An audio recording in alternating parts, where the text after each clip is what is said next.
This is Dan Schneider on this Dan Schneider video interview. The subject is genocide. What is it? Why is it? How is it? And I have two experts who will help me know what we're talking about. The subject is genocide. I'm joined by Adam Jones and Alan D. Cooper. We will be talking about what genocide is, how it is, etc. Let me start with you, Alan, who's on the bottom. If you could give a few minutes about who you are, what you are, your interest in genocide, and then your general approach to it, things you've written, that sort of thing. Yes, I'm a professor of political science at North Carolina Central University. My real area of research is in international law, and I do teach courses on international law and international politics and African politics. And I got into looking at genocide back in the early 2000s, basically as a result of I was teaching an African politics class, and I found myself teaching several different things, but I realized I was kind of repeating myself. And that's when I began to realize that there were certain commonalities about genocides. And I just kind of wanted to go from there to find out how many genocides were similar to what was going on in Rwanda and Darfur and some other places in Africa. And that's what led to my book, and I think it was somewhere around 2008, The Geography of Genocide, just kind of looking at some of the commonalities of where genocide occurs, when it occurs, why it occurs. Um, and so that's how my interest in genocide really began. Alan, just the title of your book alone, The Geography of Genocide, brings to mind two things for me. One is the guns, germs, and steel kind of model where Diamond was supposedly asked by someone, why does the white man have all the wealth and whatnot? And his answer was basically, geography is destiny. And also, I interviewed a YouTuber about a year or so ago who takes into account geography and going over famous crimes like the Manson family and how the geography set off certain things that had them end up where they were. What does your book do, or what import does geography have in your model or your book? So, another kind of common area of my research is looking at political identities and how they get formed and how they change.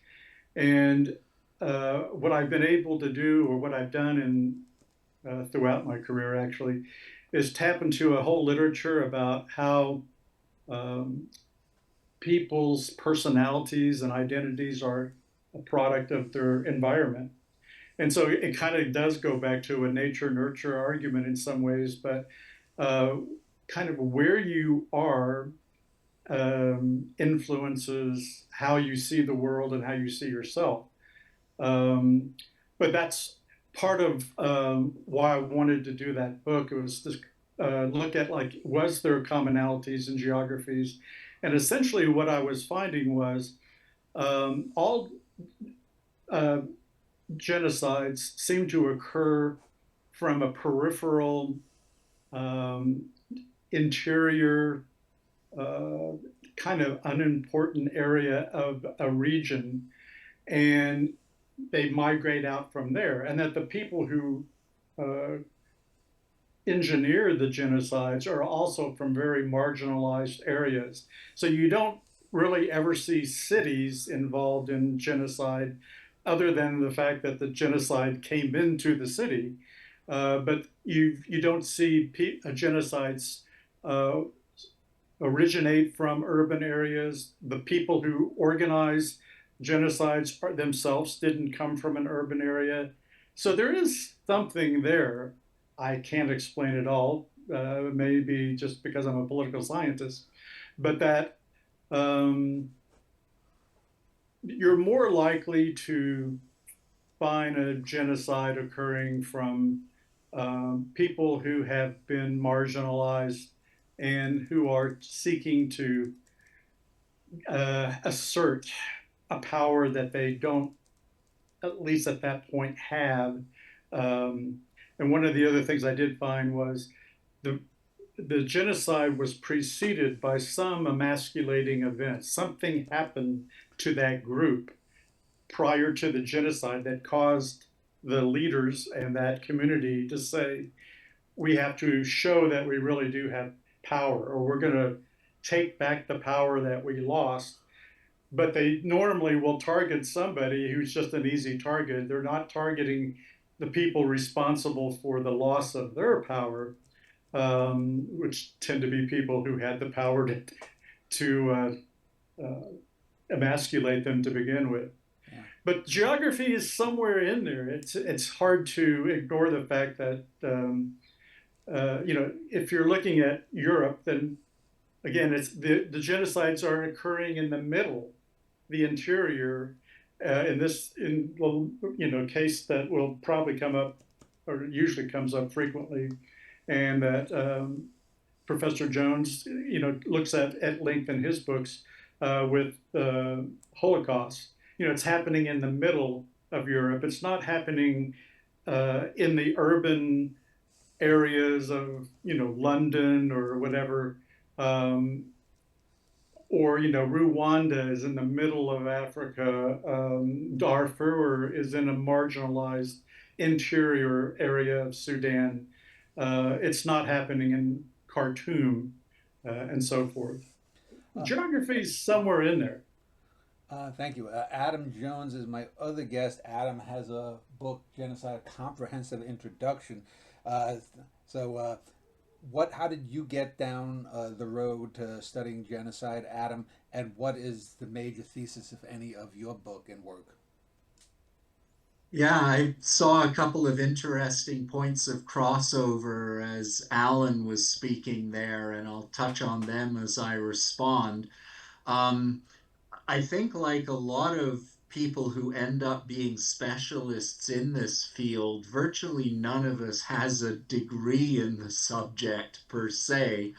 We all come from fairly winding roots and have congregated in this field of comparative genocide studies from an extremely wide range of disciplinary backgrounds. I think when I first encountered even the early literature on comparative genocide, I was struck by how interdisciplinary it was and how um, genuinely welcoming it was of just about any contribution from any angle. If you could make a good argument that this was a significant variable or factor or trigger in genocide.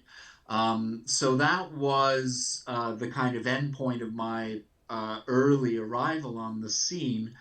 I had had a strong interest throughout the 1980s and first half of the 90s in human rights, ranging from questions of nuclear politics, more specifically to involvement in Central American solidarity work during that period. And that, for example, was at a time when the case of the genocide in Guatemala and adjacently in El Salvador and other points throughout the region was prominent, and where I was hearing the term genocide, at least in the Guatemalan context. I wasn't at all focused on it as a concept. Throughout the 1990s, I also began to take an increasing interest in the theme of gender and violence, gender and human rights.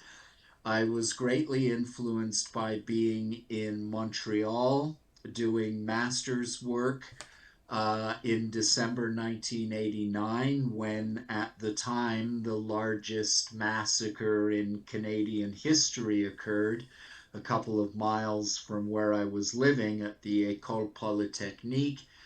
and 14 women students of the école were separated out from their male colleagues and murdered by a venomously anti-feminist young man who blamed women and feminism for his lack of success and opportunities in life. I think there of Alan's comment about the emasculating moment, and more broadly how constructions of particular masculinities and the range of dignity to shame that is imprinted upon them pretty clearly is a central element to consider in any understanding of genocidal mobilization and perpetration. So that was a very shocking event to the Canadian body politic, but I had been doing enough reading of the human rights literature to that point and continued to do so during the 1990s, particularly in the context of the Balkans wars and it's now clear genocides during the early and mid 1990s. I felt close to that region. I had traveled in Yugoslavia while it was still Yugoslavia in the early 1980s, when it was a kind of model of ethnic pluralism and coexistence. And 10 years after I visited the ski hills that I had picnicked on in Sarajevo were Serb artillery emplacements, and Sarajevo was under siege, and things had headed south very rapidly. And one of the things that was apparent to anybody following that literature, the human rights literature on the Balkans and on Bosnia, was this phenomenon of the gender selective separation and execution of victims. But unlike the Montreal case, which indeed is anomalous in the history of these kind of gendered separations and executions, here, as usually, it was males, particularly of a so-called battle age between, let's say, 15 and 55, that, as at Srebrenica in 1995, were being separated out systematically and mass executed in the largest massacre in Europe since the end of the Second World War. That always lingered in my mind. In 1994, I published, I guess, what could be considered my first contribution to the comparative genocide literature, even though I was hardly aware of it. But it was called Gender and Ethnic Conflict in Ex-Yugoslavia. And it was very much a kind of current affairs and human rights reportage-based analysis of the violence that was being inflicted in Bosnia and Croatia in particular, but approaching that inclusively. That is to say, all right, how are women and girls being targeted? How are femininities being defined and contributing to these outcomes? But likewise, how are men and boys being targeted? What are the links and differences between and among those gendered experiences? That was an article that got snapped up by a journal called Ethnic and Racial Studies, quite well known in the field, faster than any article I've had accepted since. It continues to be cited in the literature, and in a lot of ways, my continuing engagement with the theme of gender and genocide has not deviated much from that original approach. I want to frame it inclusively in terms of gendered experiences across the male-female spectrum, but also the straight and gay spectrum, for example. LGBTQ issues need to be integrated there. So if there's like a thematic subset of genocide studies that I've been most focused upon, it's been that issue of gender and genocide. But as you mentioned at the beginning, I'm also probably best known for that textbook, Genocide, A Comprehensive Introduction. The fourth edition of that was just published a few months ago.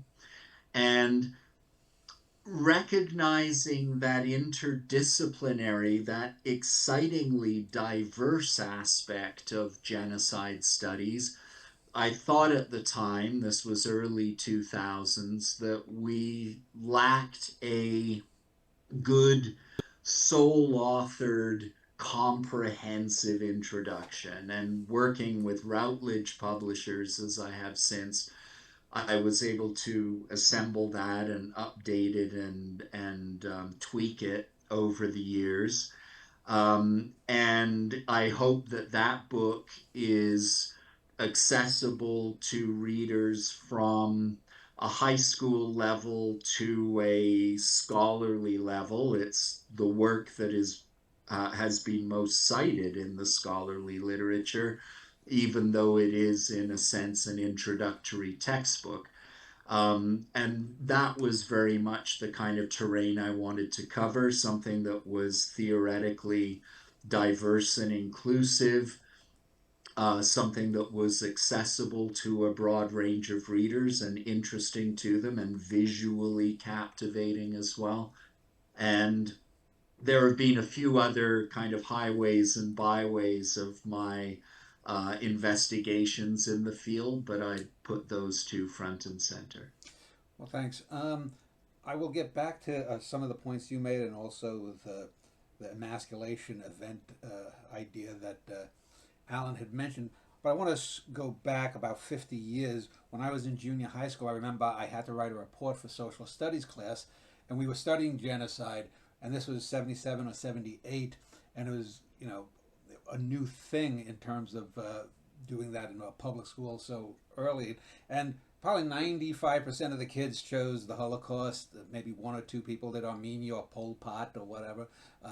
But I looked into Native Americans. And I remember, I don't remember what books it was that I had to, cite, but I remember finding some of these books and coming up, writing my essay, saying that between 1492 and 1900 or thereabouts, there was an estimated 60 to 70 million Native Americans killed in the New World. And at the time, there were people who said, well, there were only 10 million people in all of the Americas and this kind of stuff. And I remember I got a D on it just because of the books that I chose to use that on. Fast forward 30 or 40 years, and now, that 60 to 70 million looks a lot more accurate than the then 250,000 to 500,000 estimates there.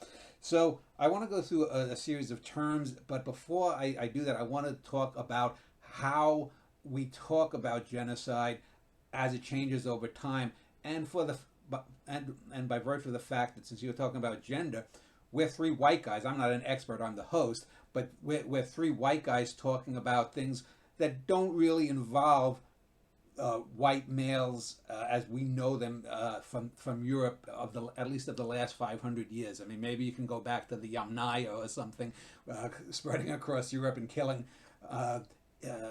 imminent white people. But so let me start with you, Alan. How is it that we get such a radical shift? And I'll just stick right now with the whole North and South American Native Americans, post-Columbian genocide, if you want to call that. How do we get, within just a few decades, from having an outlier figure become more or less the accepted figure? Well, in the broader historical sense, probably the key event there would be the Holocaust. So in other words, prior to World War II, the idea that groups of people went out and massacred other groups of people was just history. But there was, by the World War II, a growing development of a human rights corpus within international law. And maybe it's just because of 20th century technologies and perspectives that people saw the Holocaust as literally, they saw something that they hadn't seen before. It didn't mean that it hadn't happened before. Your middle school research paper is sufficient evidence of that. But nobody saw that from the point of view of where's the pictures, where's the films, where's the movies, where's the response to that. And so at the conclusion of the Holocaust, there was this general feeling that whatever this was, it can't happen again. And how do we criminalize it? So there wasn't anything within the context of international law that said during warfare, going out and killing a lot of people is illegal. The states have sovereignty and they can do what they wish as long as they can get away with it. But there was this, maybe it was because as well that the United States assumed a superpower status after World War II and wanted to redefine global politics in a way that took power away from Europe, where it had been for centuries. And so the idea was we're going to criminalize this behavior. And then they set about establishing the crime of genocide, which Raphael Lemkin created the word out of a response. I think might have been Churchill or somebody who said, we're witnessing a crime without a name. And Raphael Lemkin decides he's going to give it a name. And he puts together genocide and says, well, it means the killing of a species of people, but it sounds even worse than that. So part of the reason we have this term genocide is it was intentionally put together as a word that sounded horrible, but then you have to define it. And so the way in which it got defined is a way under international law that most people in the world do not understand or haven't figured out. Most people think if there's a pile of dead bodies somewhere that must be a genocide, whereas the actual legal term, you could have a genocide where nobody dies. So genocide's really kind of taking away the ability of a group to administer itself and to have self-determination and control over its own culture and life. So if you interfere with that group of people's ability to run itself, that's genocide, even if nobody died in the genocide. Australia apologized for a genocide against Aboriginal population for taking children away from their families and bringing them into white communities to be raised to be servants and gardeners and, domestics and mechanics. But nobody died. But even the Australian government understood that that process, that policy constituted a violation of the law of genocide of 1948. Well, just let me ask, because I know groups like Tasmanians were actually killed. We're talking about because genocide has, I think, 5 legal UN definitions or something, and so there would be 2 instances. If you're taking the children away from them, that's one type of genocide. But for example, the Tasmanian people and some other Australian groups also were murdered in terms of conflict. So we're talking 2 different types of genocides in Australia there, right? Right. So there's a broader genocide by the settlers who came to Australia, New Zealand, Tasmania, which is a different event. The Australian government only apologized for this child lost generation policy that they had of taking children away from their parents and raising them in the dominant European culture that was part of the settler society.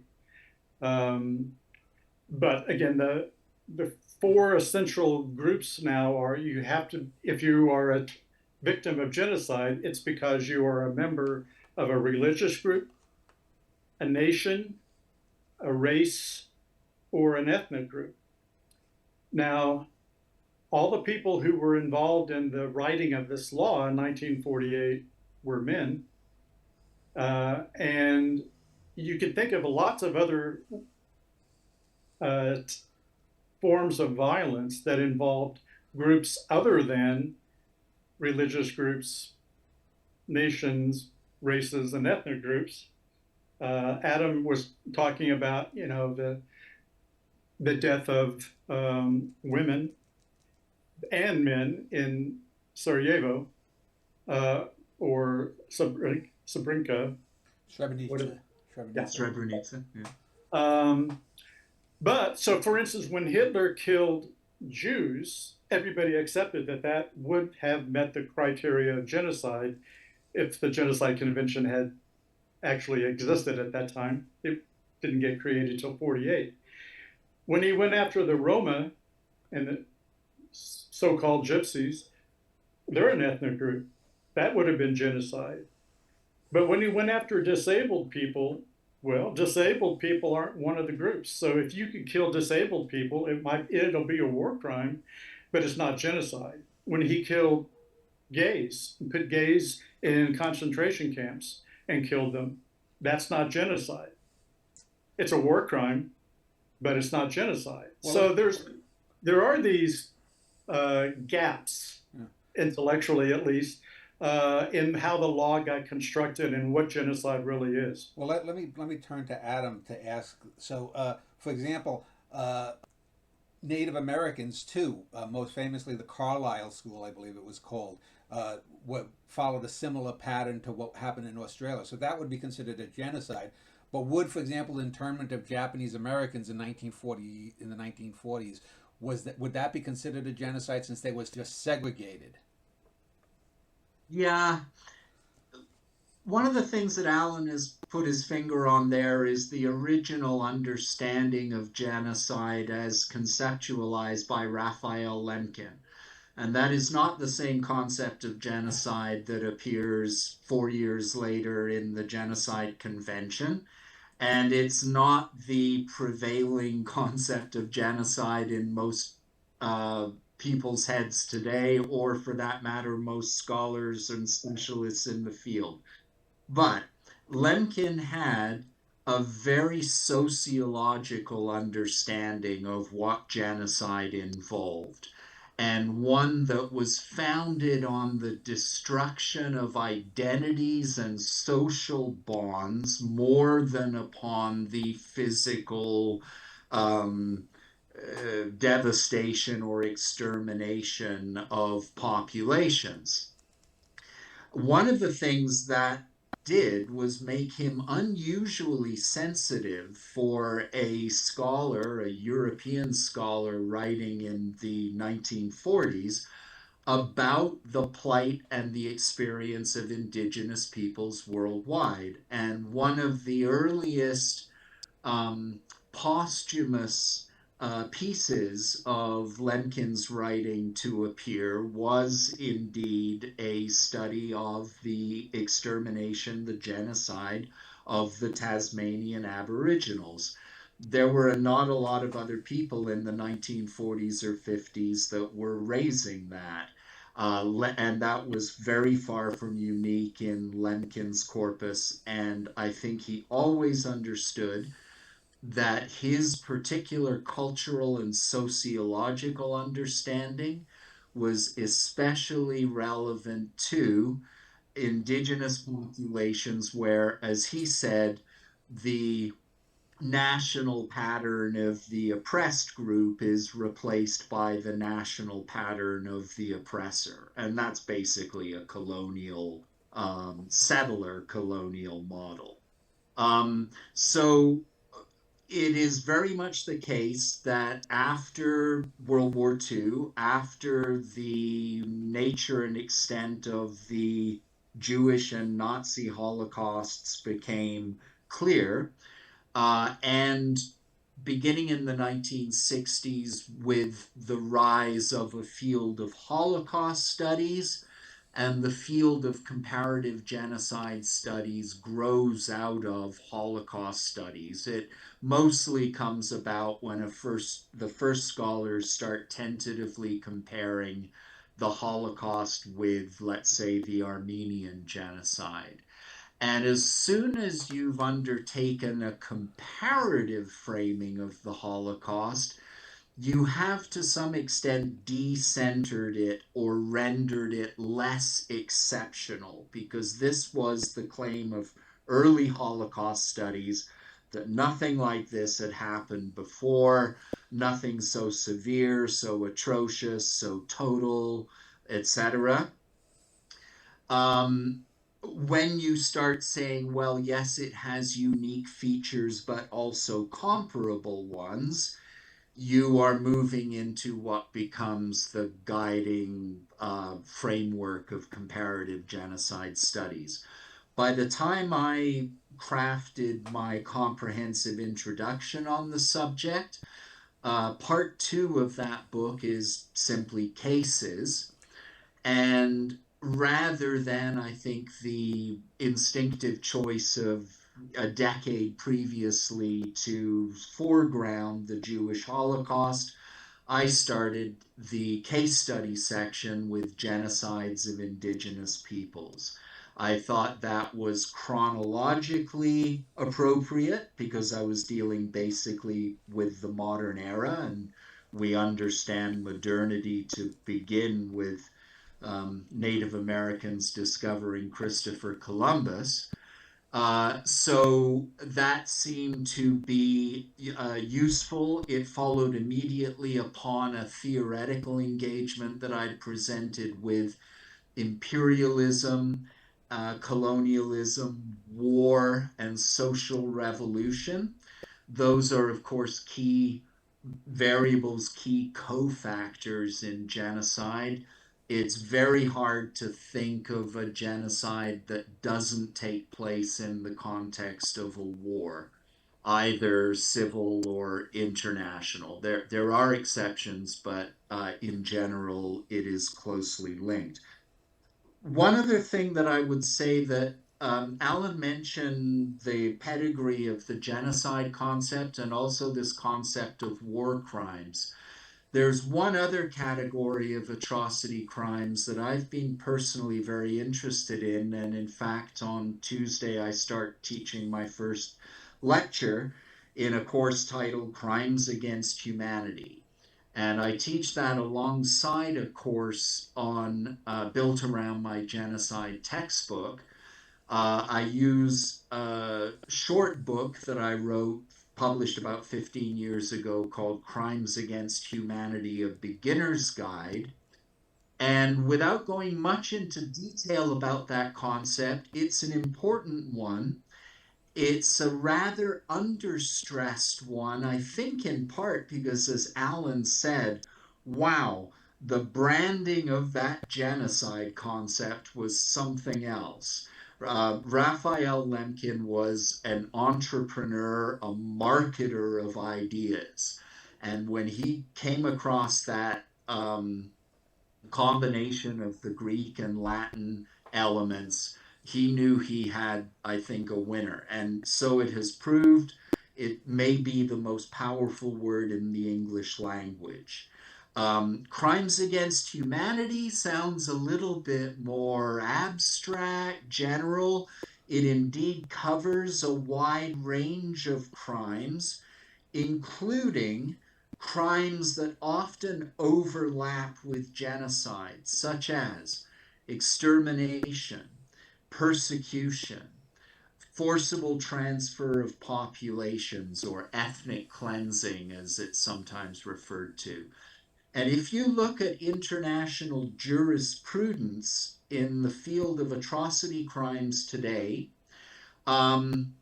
we have not yet had by the International Criminal Court a finding of genocide. Virtually every finding of the court has focused on crimes against humanity and or war crimes.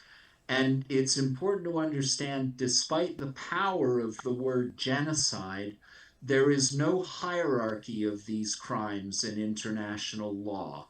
War crimes are not lesser than genocide. Crimes against humanity are not in the middle between war crimes and genocide.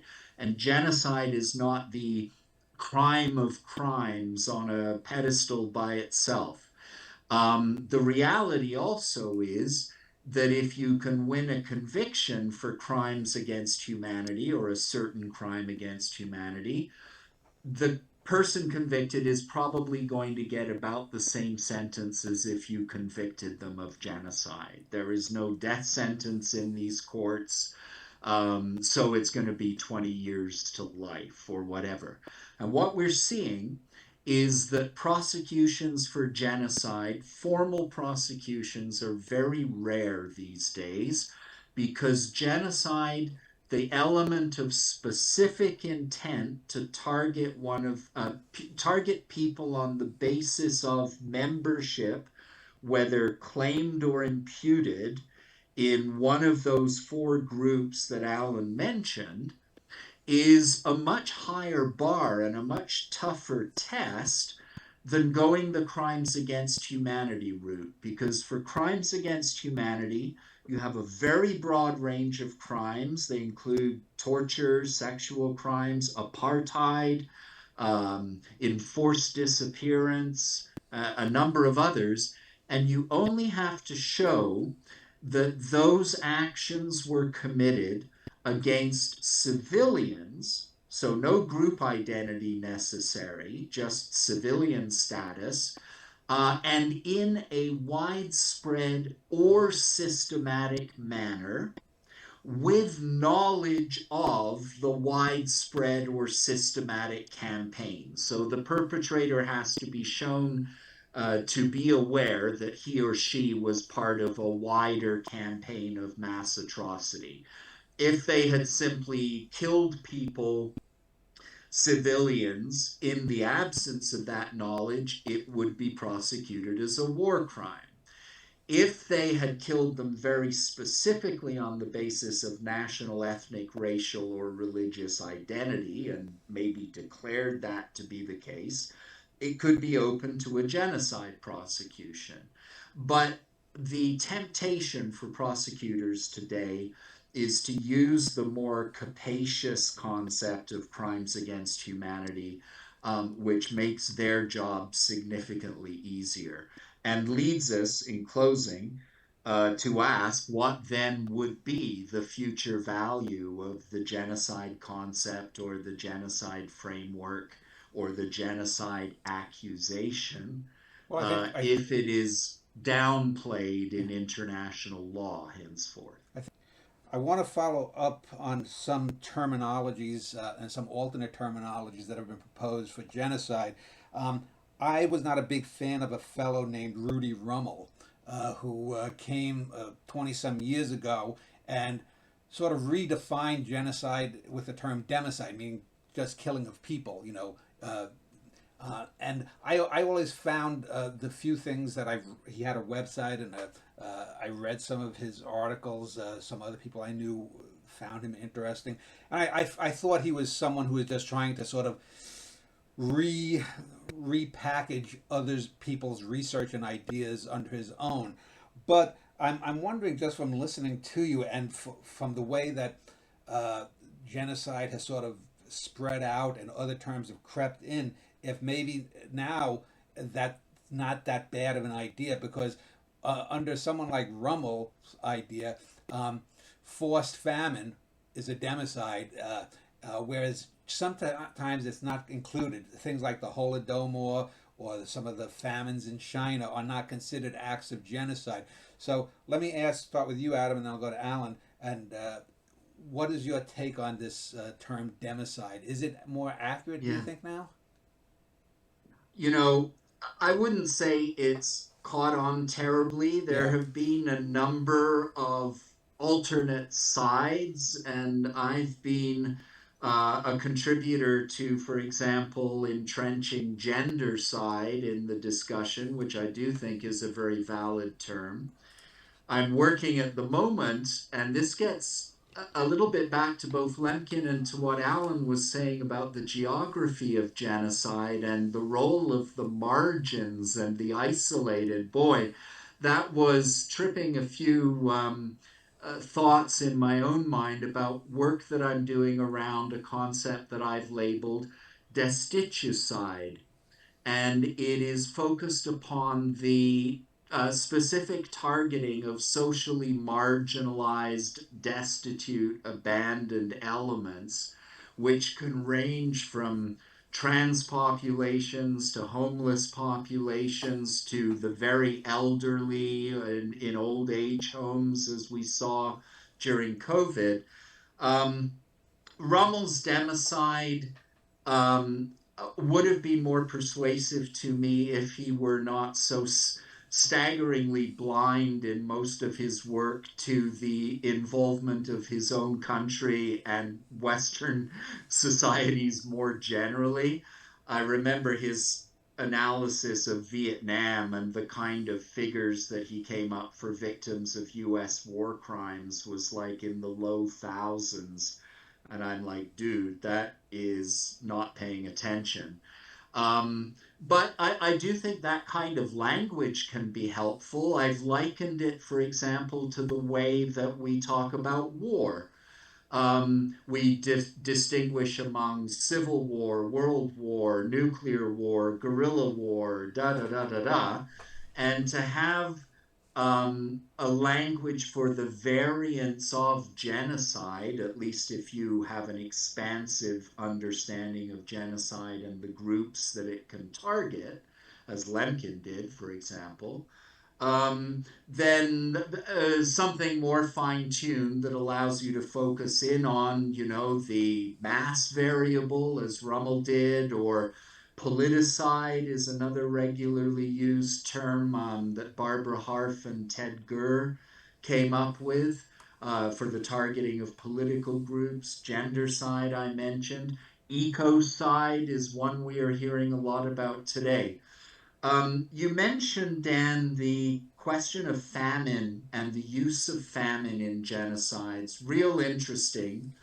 Um, Reminded me of the way that the discipline had trouble incorporating the Cambodian genocide, and then later the Great Leap Forward in China with the worst famine on the human record, probably, as examples of genocide, not just because they weren't thinking of that as a strategy of genocide compared to like gas chambers, for example, but because the atrocities were very often inflicted by members of the same ethno national group against other members of the ethno Well, except national for the group. Bengal So genocide. ethnic Khmers or ethnic Chinese, But right? except for the Bengals famine with under Churchill, correct?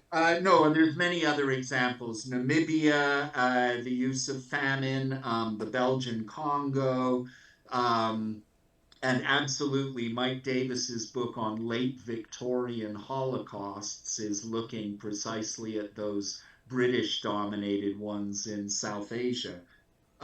What I wanted to say about the faminogenic crimes, which is one of the terms that's being used for them, is that they are very easily accommodated in the language of both genocide and crimes against humanity. In fact, the language is almost identical.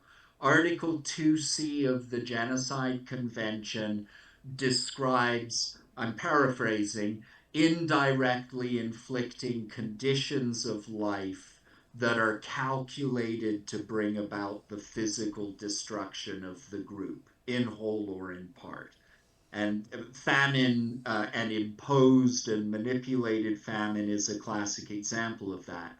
Almost that same language is the definition of the crime against humanity of extermination. It's again that indirect and more structural creating of conditions that lead to mass mortality. And that's a reminder, just as a footnote, that the concept of crimes against humanity long predates the concept of genocide. And we had people prosecuted and hanged at Nuremberg for crimes against humanity, not for genocide, because that was not law yet. Alan, I want to turn to you first. I wanted to ask your take on these alternate terms from democide to gendercide to ecocide, whatever. Yeah, some of them I find more useful than others. And No, I was asking Alan. Oh, I'm sorry, man. I can't believe I'm going to interfere with Adam's ability to answer a question, but I think it arises because there are some flaws in the definition of genocide, as well-intentioned as it may have been. The way in which the law got articulated opened up several areas of problems for especially sovereign states. So, for instance, if one country decides they want to kill an ethnic group, they would be subject to the crime of genocide. But if they decide, well, we don't want to be subject to being prosecuted for genocide, therefore, in addition to killing the ethnic group that we're wishing to kill, we should go ahead and just kill some other people around the area somewhere who are not members of that ethnic group. And that gives us a way out of any prosecution for saying, well, how do you explain why we killed all those other people if you're charging us with having some bad intent against that one ethnic group? And so the crime of genocide actually broadened the scope of the lethality of war by countries that were smart enough to figure out, well, I don't want to be charged with a crime when this is all over, so I'm going to kill a whole bunch of other people in addition to that. And so, you know, a lot of times in a war, you will see that the perpetrator going off and starting a conflict where they kill other people, and it could very well be a part of that context that, well, this will immunize us to some extent from these charges. Now, if you say, well, the crime is a crime against humanity, that embraces the whole thing. It doesn't matter if that was an ethnic group or a whole bunch of different groups. The fact that you're killing human beings who are innocent and their only crime is being themselves, then, as Dr. Jones has said, that's a much more embracing legal concept to prosecute a person by just saying it's a war crime, as opposed to being specific about, well, you're just going to target one particular group. Now, the other problem with the definition of genocide is there's a clause in that convention that says if you are aware that a genocide is occurring, you're obligated to intervene to stop it, which means once a genocide is recognized, not only is the perpetrator potentially going to be prosecuted, but everybody who was a friend of that country and who may have supported it in some direct or indirect way at any time could be prosecuted because they didn't intervene to stop the genocide. And so how do you prosecute genocide without involving superpowers and other major countries of the world who don't want to face that problem? So now when you see a genocide occurring, you just say, no, I don't see a genocide occurring. I see something else. I see democide. I see ethnic cleansing. And you make up whatever term you can make up so that you can say, well, I didn't see the genocide, therefore I didn't have intent to contribute to it, and don't be coming after me just because one of my friends went out and committed genocide.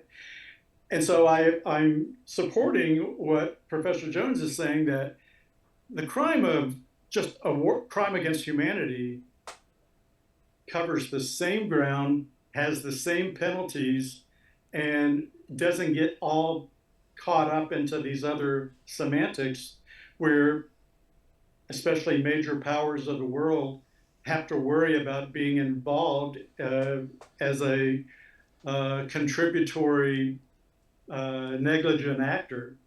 Yeah. Alan, I want to ask you, and then I'll ask the same question of Adam. I want to talk about the way words are used. There are terms like Lebensraum and manifest destiny and Zionism, which basically embrace the same concept that there's a certain people who have a right to other people's land or property, etc., and we're going to take it. And in the late 19th century, I know probably the only thing that I can think of that appeared a lot in newspapers here in the U.S. and I'm not an expert, so correct me if I'm wrong. There was the term "nits make lice" after the Sand Creek massacre that apparently was bruited throughout the American press. And it seems to me that I remember I was born in 1965. 1978 was when the miniseries The Holocaust aired. It was sort of the Jewish version of what Roots had been, or they tried to make it into that in terms of the advertising. But I remember a total switch happened because in the earlier years, a few years earlier, when I was in social studies classes, we were taught that there were probably about 7 to 10 million people killed in the Nazi genocide. The final solution was the term most used then. And it was between 3.5 million to 5.3 million Jews, and the rest was everyone else that they killed. And then came the Holocaust miniseries, and the term Holocaust, bam! It was like it took over. There was no more final solution. It was Holocaust, and it was 6 million. No more arguing about numbers. It was 6 million Jews. And for example, my mother, who is Lithuanian, even though only 40,000 or so Lithuanians were killed, was asking, why is it always the Jews that get all the publicity of being killed? How about all the other people, or the 20 million Soviets that were killed? But it seems to me that miniseries, which came after the march of neo-Nazis in Skokie, Illinois, just sort of branded a certain, gave a Hollywood image to that. And it led to what some people termed, I remember on talk shows like Phil Donahue, sort of the chicness of suffering. And then we got other terms like the Holodomor for the Ukraine and other things. We got the killing fields a few years later. That became the term because of the Oscar-winning movie. And it was almost as if there was this, every act of, whether it's crimes against humanity or genocide, got its own term. So, Alan, let me ask you, can you speak to me on the way that in the late 20th century, our very use of words changed the way we think of and talk about mass murder, if we want, or genocides? Well, that's a good one. But the question you raise is premised on the idea that there are people who have the power to create words and concepts. And it's not that often that a group of people who have been subjected to crimes of humanity come out of that experience with the power to create concepts and their own history. Everybody, will attempt to do that at some level. It's just that some groups have more success at that. So one of the ways in which the international community has tried to approach genocide from a compensatory, justice orientation is to, you can try an individual involved and prosecute them. There's any number of things you can do, but one of the things that has become a response is to allow that group that was victimized to finally have their own state. And so with the idea being, well, now they have the power to defend themselves, which they didn't have before. And they're, as a sovereign power, have a greater capability of protecting themselves. But that power that they have as a state is also the power to create words and to define their historical experience in a way that makes it exceptional. And if it's truly exceptional, they don't want other people to use that word to describe something that happened to them that is very comparable. And when you read, Adam's textbook on genocide, you realize there's hardly a group in the world that hasn't had this experience at some point in time. Historically, we're all members of a group that has been subject to genocide and probably perpetuated one. But we just, some groups have power, and they have the power of creating words. Now, I know your background is with words, and you spent your life organizing words to convey ideas. And there's a power that has if you are successful at it. And states will create that manifest destiny concept, or to say, well, our experience in the Holocaust is unique. Yeah. And then you're having to try to explain that to 800,000 Tutsis and Hutu who got macheted to death in the 1990s. And how do you explain to somebody who's being killed that their pain and suffering and death is not equivalent to somebody else's pain and suffering and death? Well, let me just ask, turn to Adam for this one. You look at a term like the Holodomor. This is a great famine, whether it's as big as the one in China or India. It doesn't really matter, but it's almost as if the people who suffered during that in Ukraine and whatever diaspora that occurred there, they knew the power words because Holocaust, Holodomor, it Absolutely. Sounds very similar. So if they have the Holocaust, we Ukrainians have the Holodomor, and they're not so unique. Is there any truth? And I've studied how that was publicized initially, mostly by Ukrainian diaspora elements during the later years of the Soviet Union. And you would not only get pushing of the Holodomor as a kind of an analog to the Holocaust, but you would often see them claiming, for example, that 7 million people had died in the Holodomor because that was 1 million more than were held to have died in the Jewish Holocaust. I'll give you another example of that that's a little more contemporary, perhaps, that you have the Hebrew word Shoah for the Jewish Holocaust, which means essentially catastrophe. And a big Oscar-winning film. And after the Palestinian refugees are expelled from Israel in what will become Israel in 1948, they craft a narrative around the Nakba, which is the Arabic word for catastrophe. And it clearly is meant to echo and to some extent counter the perceived moral power of Jews and their Holocaust by depicting the Palestinian experience at Jewish hands to be analogous or to be comparable. And the language and the marketing, if you like, of the language, is part of the competition over which narrative will dominate and whose genocide or whose experience of victimization and suffering will be foregrounded. I suspect that both Alan and I are not terribly comfortable with that kind of stuff, and I personally find it a lot of kind of one-upmanship and skepticism about letting other victim groups in because it threatens your own sense of specialness. I think there's a lot of narcissism underneath that we could usefully get beyond.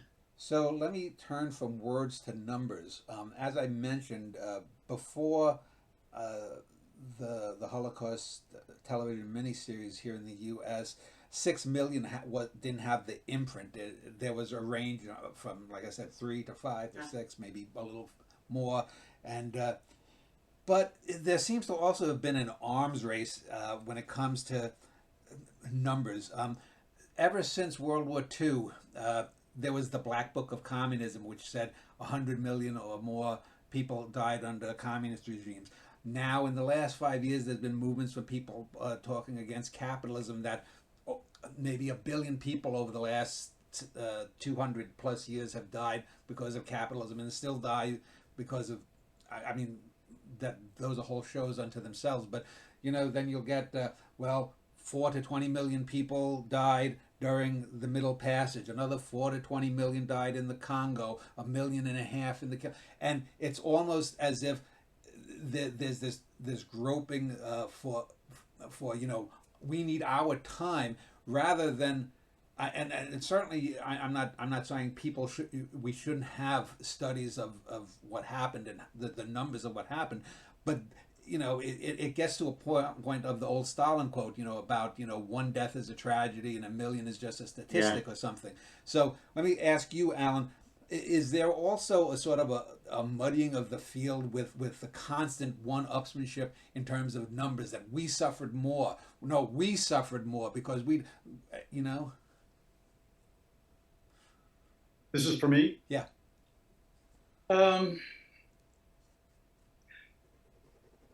When you read the literature on genocide, those numbers comparisons pop up here and there. But I do think the most prominent, the better analysis doesn't concentrate on that as much. And that's a good thing, but it's also, I guess, one of the implicit worries about that trend, to the extent that it may exist somewhere, is for the people who are oriented to wage a genocide, it's almost an invitation to say, if you want to get into the history books and be somebody who is remembered and to make your life worthwhile, because currently your life is not worthwhile, this is a way to do it, is to do something inherently massively destructive. But here's the goalpost. Look at these numbers that are that are being reported in historical genocides and see if you can beat that. So I think it's not a good thing to do it at any number of levels, to be concentrating so much on the numbers. Even the Genocide Convention, as flawed as it is, it stays away from that issue of how many people have to die in order for this thing to be a genocide. And then that goes to the argument of saying, well, it's possible, the way especially Raphael Lemkin looked at it, that have a genocide where nobody died. The United States government did not ratify the 1948 Genocide Convention, primarily because the Republican Party kept saying, well, we don't know how many people have to die before it's a genocide. There's confusion about that. Now, was that the legitimate issue, or was it a decoy to the fact that the Republican Party also said at the time, we can't ratify the Genocide Convention because we're currently committing genocide against Native African Americans. And so the Genocide Convention doesn't get ratified until the 1980s in the United States, because of all people, Ronald Reagan said, we don't look good, and the numbers there don't matter anymore.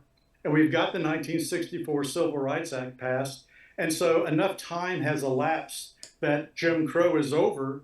And as long as we're thinking that it was just Jim Crow that was genocide or genocidal, then that's a couple decades in the past. We can't be prosecuted for that. Now, there may be other people who say, well, even after Jim Crow, even to this very day, when you start looking at mass incarceration, wage differentials between blacks and whites, and corporal punishment in schools, you can still make an argument that racism is very real in the United States, and why isn't that genocide?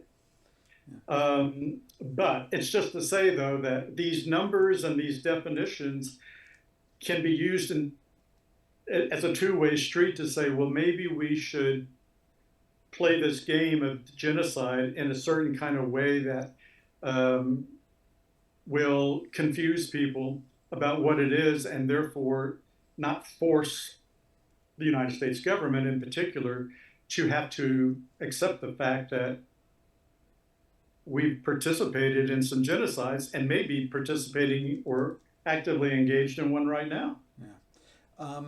Adam, I want to talk about the historical, let's say pre-20th century ideas of genocide. Not that the word wasn't there, but retroactively when we've gone back and looked. Because I did a show a few months ago with a fellow who has a website. He calls himself the Pre-Modernist, and he looks back at historical trends. And he's what I would call a Nazi exceptionalist. He believes that the Nazis was somehow different than other people, because he would say something, well, the Huns may have raped and massacred and killed, and the Genghis Khan and the Mongols may have killed 40 million. There's always that. The two statistics you always hear about Genghis Khan are his progeny and how many are in Asia are descended from him, and also that supposedly he killed so many people that it affected the amount of carbon dioxide in the atmosphere or something. And then there are people like Tamerlane, which he killed 15 or 20 million people, and some of these other stuff. I've also read people that if we're looking at genocide with the term of intent, outside of just making war against people, that probably I'd say maybe 20% of the time when I read stuff on that kind of thing, it says that the murder of the Tangut people by Genghis Khan in like the 1100s is arguably the first genocide. So, Adam, let me ask you, since you've got the comprehensive view there, is do we even need to go back and recategorize this mass? No, that was really a genocide. If we consider the Tanguts who were killed a genocide, do we need to consider the people that were killed by Alexander as they marched across the Levant? Yeah, well, Raphael Lemkin did that. That was his essential project, was to go back thousands of years in human history, even to, the dawn of the Western literary tradition, and to highlight the way that these patterns kept resurging. And of course, they weren't called genocide at the time or for another 2,000 years, but going back to the historical record, look, I think the bulk of this has to be sought at the level of existential human psychology. I think that certain key stressors and lures and points of mobilization around group and other, and construction of identity against other identities, is something that goes back to prehistory. And in that sense, it is worth tracing a genocidal strand. I've traced a gendercidal strand, that selective mass killing element, back thousands of years. You can find it in the Pentateuch of the Old Testament again and again. Even if it's mythological, it's there in the narrative. It's a kind of accepted trope of civilization going back forever. Lemkin certainly thought that, and the preamble to the Genocide Convention says it very explicitly, that at all times of human history, genocide, da da da. And so it is likewise taking a global historical perspective. Obviously, there's no practical, legal or restitutional value in going back to the Roman Empire and saying that today's Romans should compensate such and such a group. But it is notable that I think one of the most prominent uses of the genocide word and concept in the future, if it's not going to be so big in international law, where is it going to be prominent? I think in terms of claims for recognition and restitution around past genocides. And that does take us quite a distance back in the past centuries of history. Claims that in the politics and societies of today, we should still foreground these events and still have some kind of strategy to address them. So I think it is that sort of rhetorical and global historical framework and heuristic that the concept of genocide gives us might in fact end up being its major contribution to civilization. Alan, earlier you had mentioned, I think you termed it sort of an emasculation kind of event that often precedes acts of genocide. So I wanted to just follow up on that. When I think, and I want to stick more to the New World, because it seems to me, at least from what I know, a lot of the New World genocide is really predicated on that.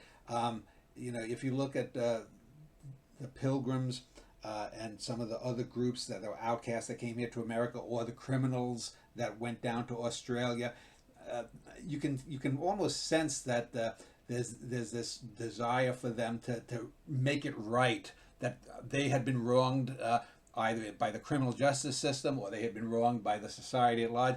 They're going to do what they need to do to make a better society. And we're going to get rid of the Indians. We'll bring in some slaves, whatever.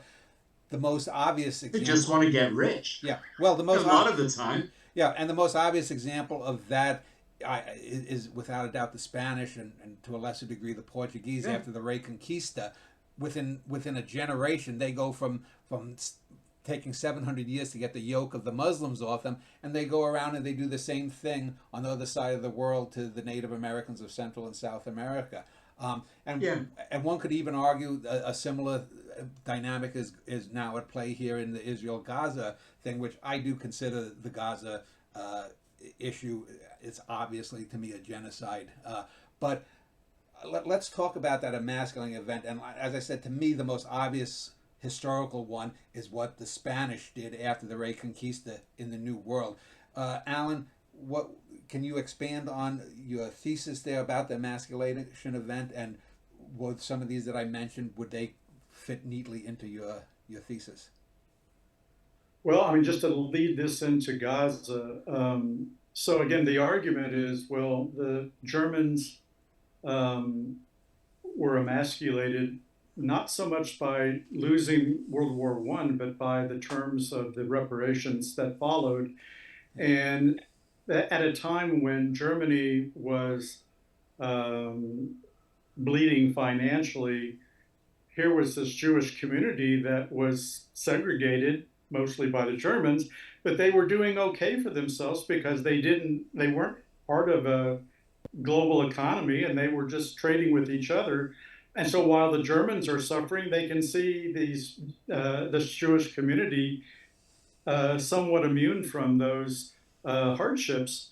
And so they begin to organize this idea that that's not fair, but it's not, the reparations themselves aren't fair.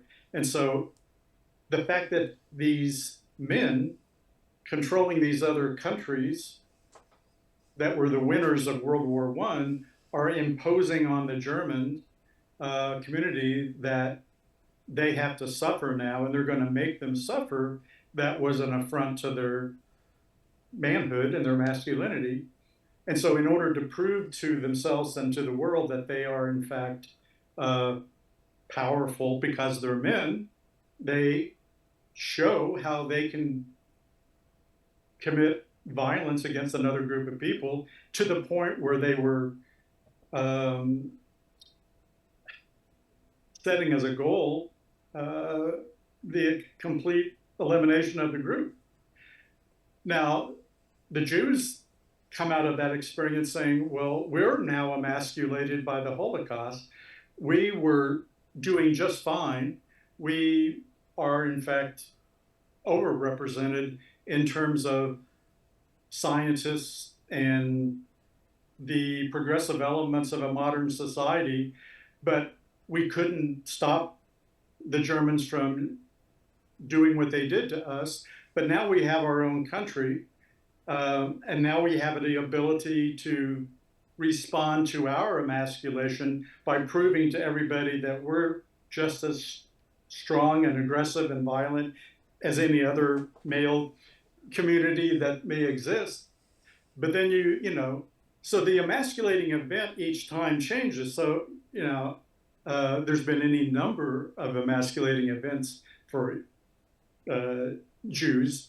But just to say, well, what's happening in Gaza today is a response to the 10/7 attack by Hamas. Well, how could a strong superstate of Israel that has all these capabilities and all this regional power, if not beyond, fall victim to an attack by Hamas? Well, now we have to kill Hamas. We're going to wipe out all of Gaza, except then you say, well, they're opening themselves up to an investigation by the International Criminal Court that maybe that's genocide. So that means you better go into Lebanon and take out Hezbollah because they're not Palestinians. And so therefore but that's just part of what I was commenting before about the law of genocide actually in some ways makes things worse by spreading the violence. But now Palestinians and the Lebanese Shia are going to have to say, well, now we have to prove, we've been emasculated. We have to prove that we are strong, aggressive, violent men too, and that we're going to have to figure out what the next thing is going to be. But it's just a cycle of emasculation. But let me just ask though, when we're talking about the Holocaust or Jewish persecution, there's no doubt that there was. That doesn't justify what happened for the 130 years now in whatever you want to call it, Israel, or Palestine.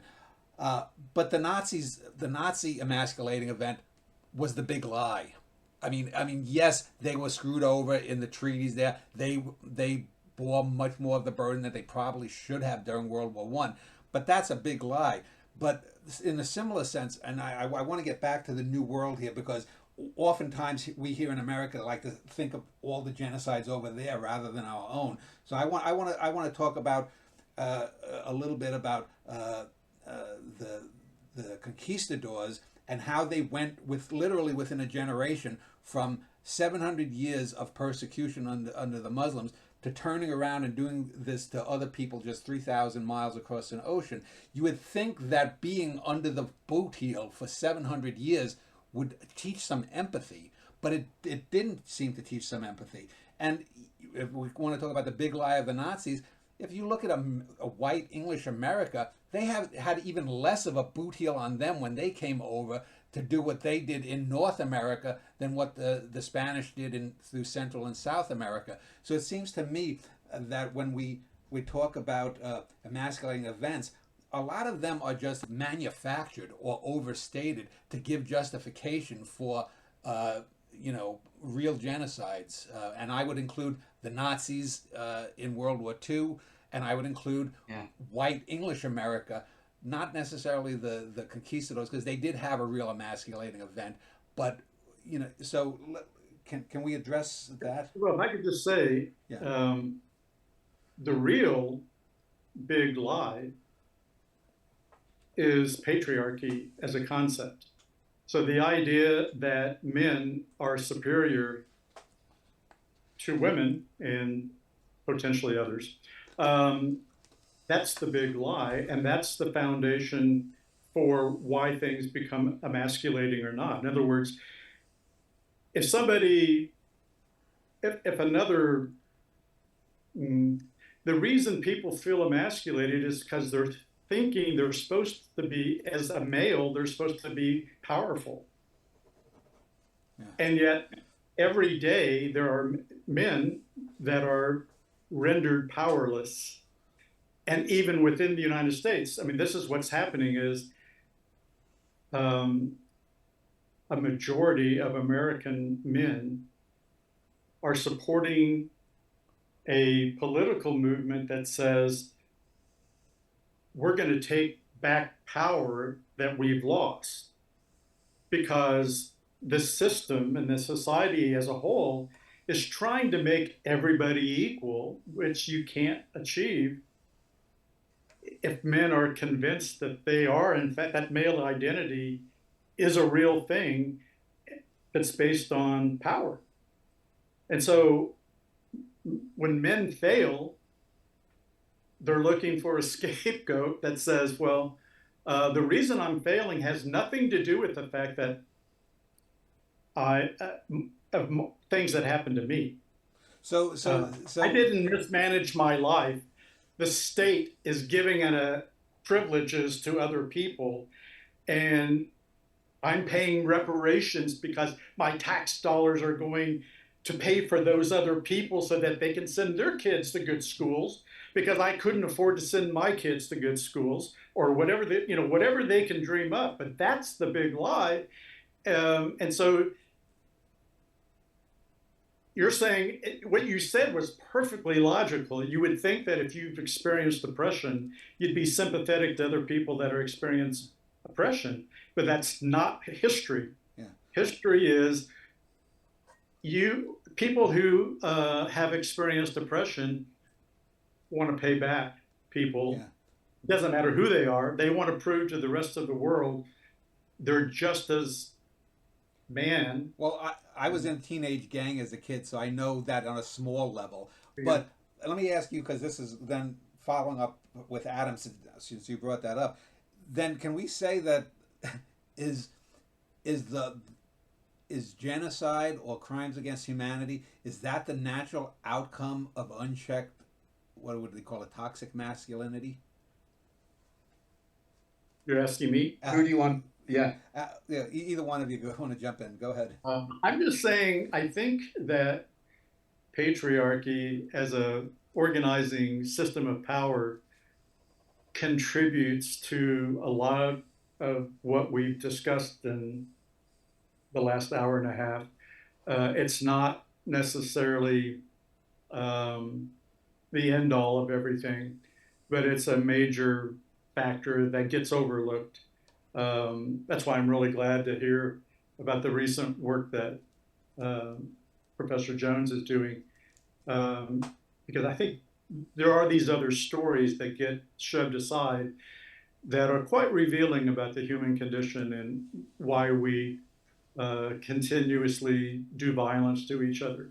So, Adam, let me ask you then, would Genghis Khan or Tamerlane or Hitler, if they had better mothers or better fathers, would they? I mean, do we really just go in this circle that because it seems to me that takes away some of the free will. I'm a believer in free will. I'm not a determinist. So it seems to me a bit kind of, of a cop out to say, well, if Hitler had been better, or if he had been accepted into that art school in Vienna, or had people liked Stalin's poetry or Mao's poetry, at some level there's more to it than just simply toxic masculinity or in it. Don't you think? Yeah, I think Alan has it just about right, that patriarchy as a global historical pervasive system of social organization would hardly be separated from all of the associated institutions of society and civilization,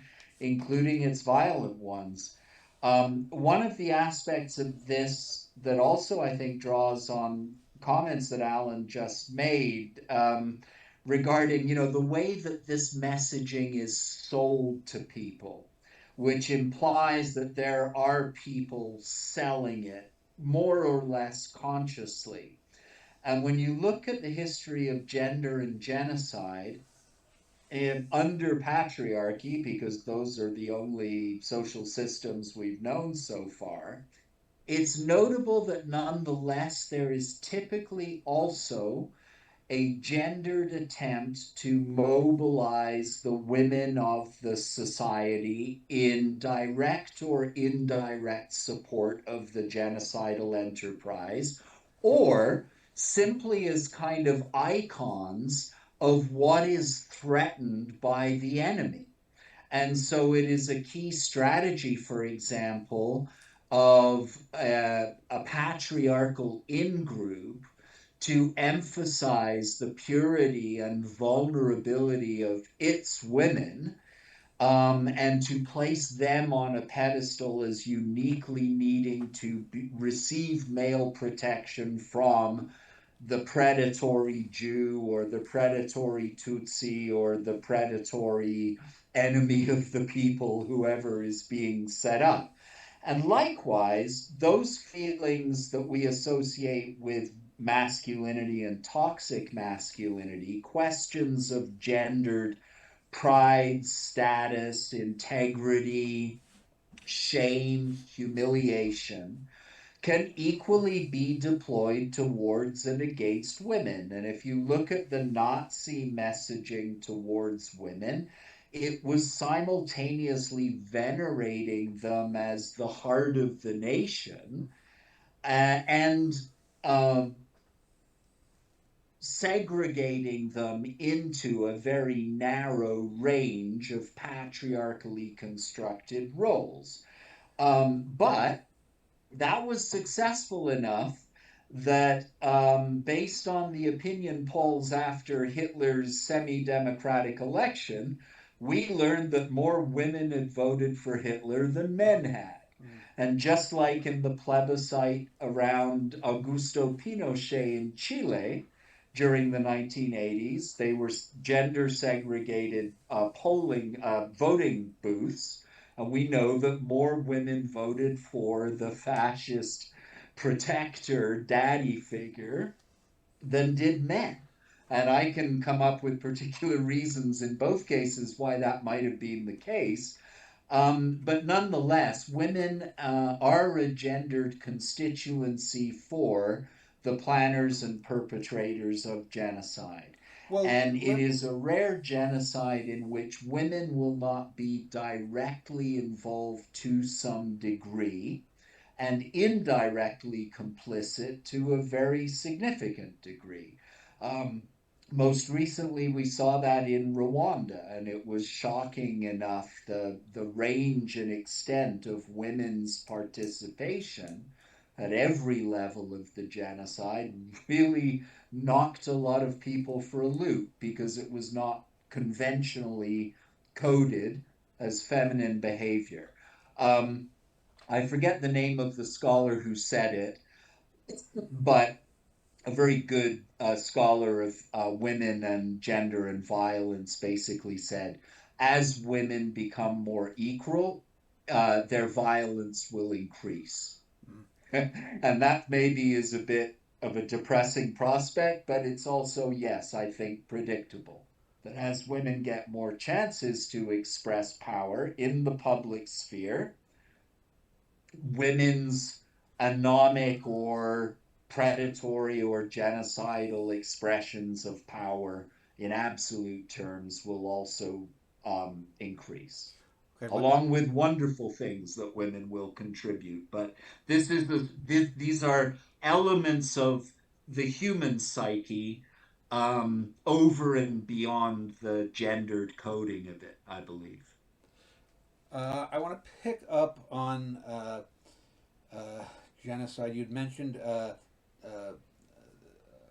something about ethnic groups and whatnot, and I think the groundwork is being laid if right wing elements around the world, because a lot of the nations in the last few years since COVID have been leaning more rightward. There's this great replacement theory, which generally a lot of rich white guys are worried that a lot of black people in Africa are reproducing at a rate beyond us, that the birth rates are falling in Western countries, even Japan, and that we'll be surrounded by the other. Do you think that something like the Great Replacement Theory is like a foundational building block of a genocide going down the line? Let me start with you, Adam, and then I'll go to Alan.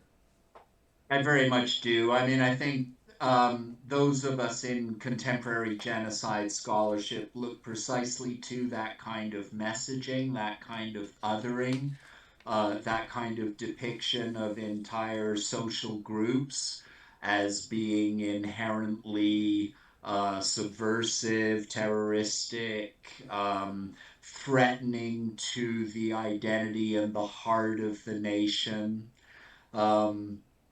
And when one looks at the rise of anti-immigrant discourse around the world, not just the Western world, one sees it regularly erupting into either we might say lower level forms of violence like riots and pogroms, which I think incidentally are urban forms of persecutory violence more than they are rural ones. It's a bit of an exception to the rule, but urban riots and targeting of ethnic groups, as in India in recent decades, targeting of Muslims, that is the product typically, and I'm using the term of Paul Brass in his book, Riots and Pogroms.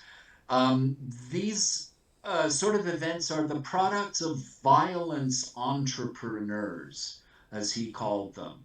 And they tend to be, self-interested political actors who are seeking to advance their personal power and their political agenda by mobilizing usually co-ethnics or co-nationals or co-religionists to scapegoat and target outgroups, and with a view to expelling them and stealing their property and their social status. So it's a very common cofactor. It activates a lot of barely conscious anxieties in populations, about the vermin coming in, the bacillus entering the body politic, all of this kind of disease-laden language.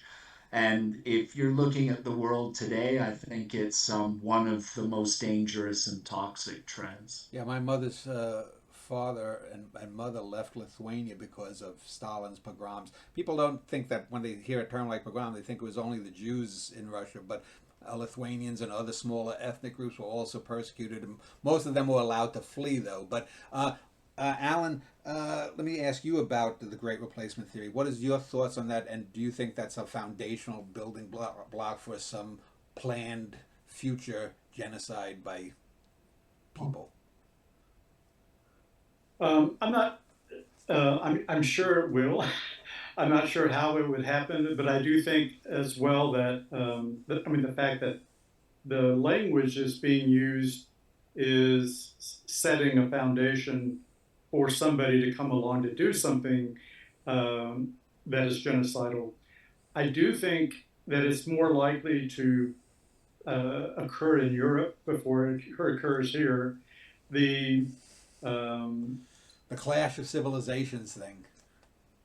Well, yeah, and that from a whether it's Huntington's clash of civilizations idea or however you want to contextualize it, the fact is that by the middle of this century, in another 30 years, a majority of people living in Europe will be Muslim.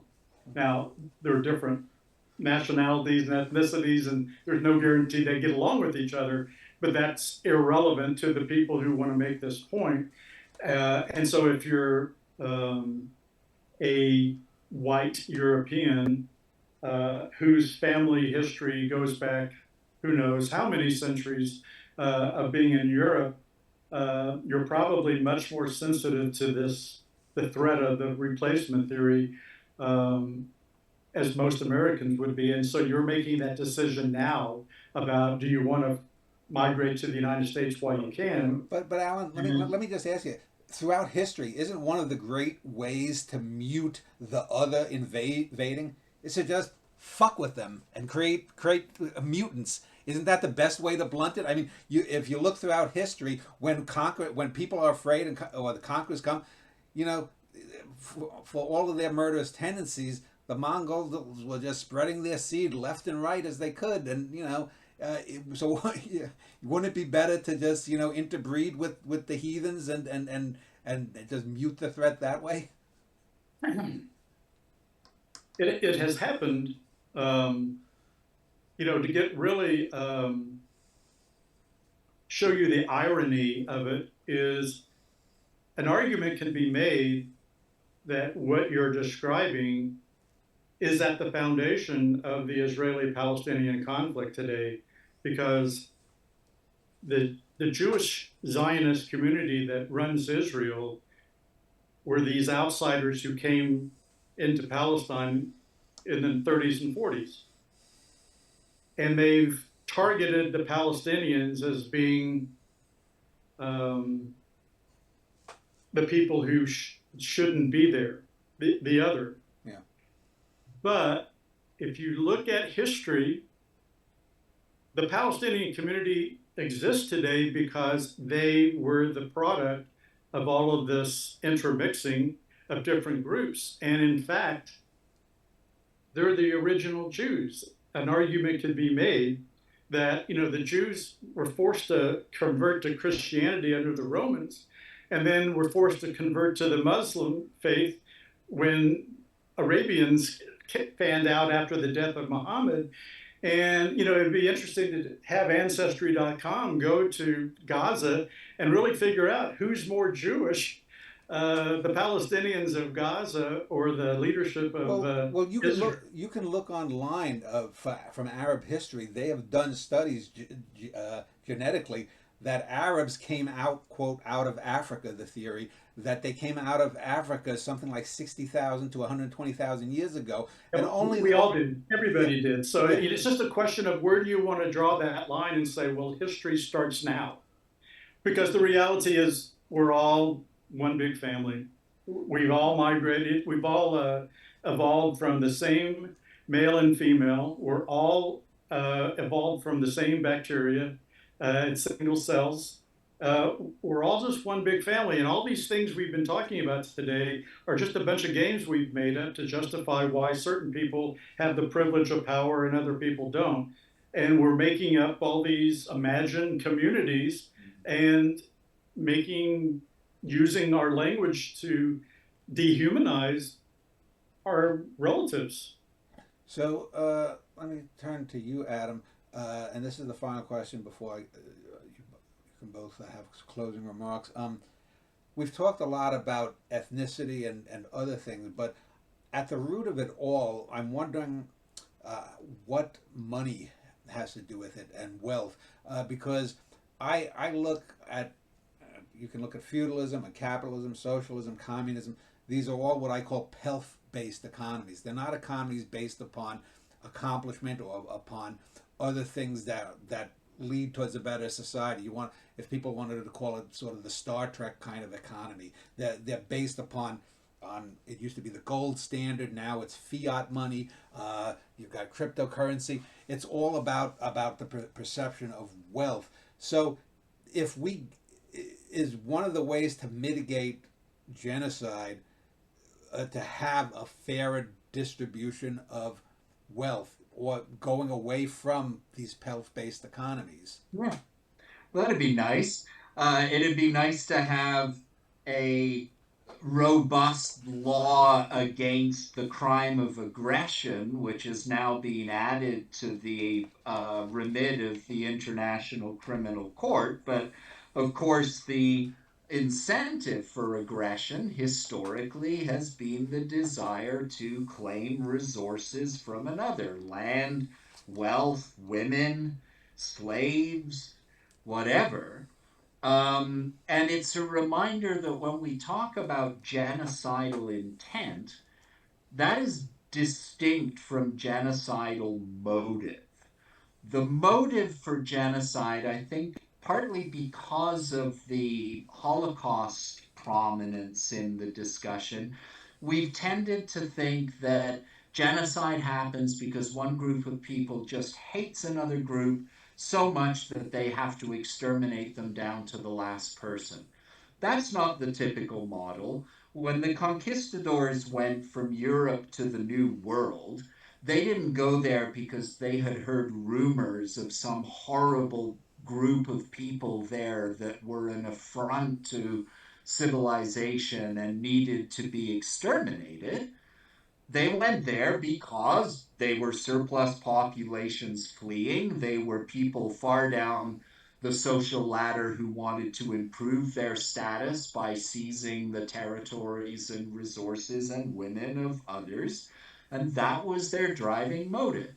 And the indigenous populations that they encountered were either an exploitable resource or an obstacle to be done away with, not out of some kind of venomous racist hatred primarily, but out of a rational conviction that these people stood in the way of them achieving their goals of self-aggrandizement.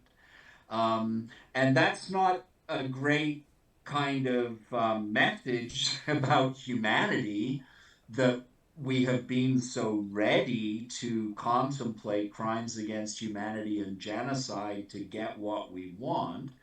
But it does seem to be the case historically and still today.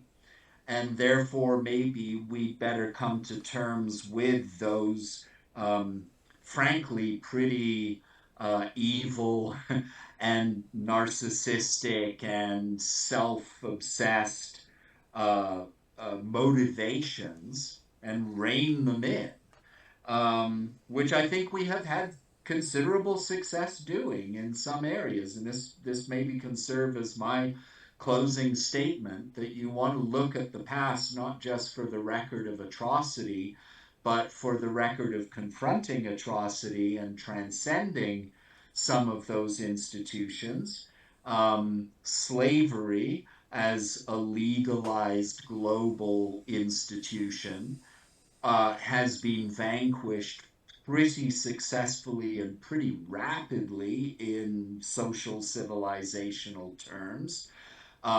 Movements for civil rights and women's rights and laborers' rights and ordinary human rights have had very notable successes in historical context just over the last few decades. So we are capable of making those interventions and restraining those impulses and granting those equalities. And yet, the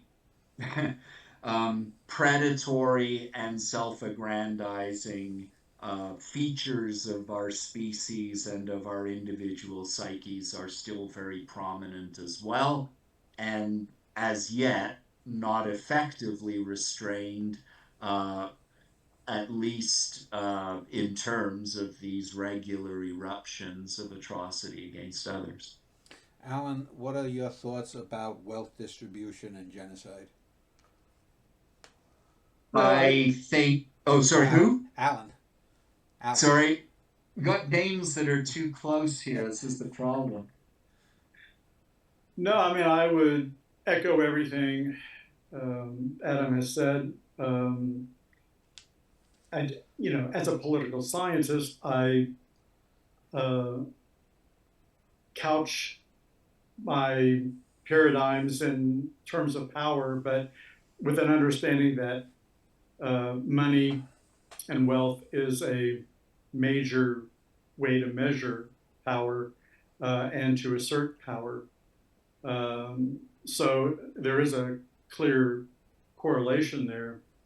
And just to maybe end my comments, at least on the most positive note, although I think Professor Adams kind of summarized much of what I would have liked to have said.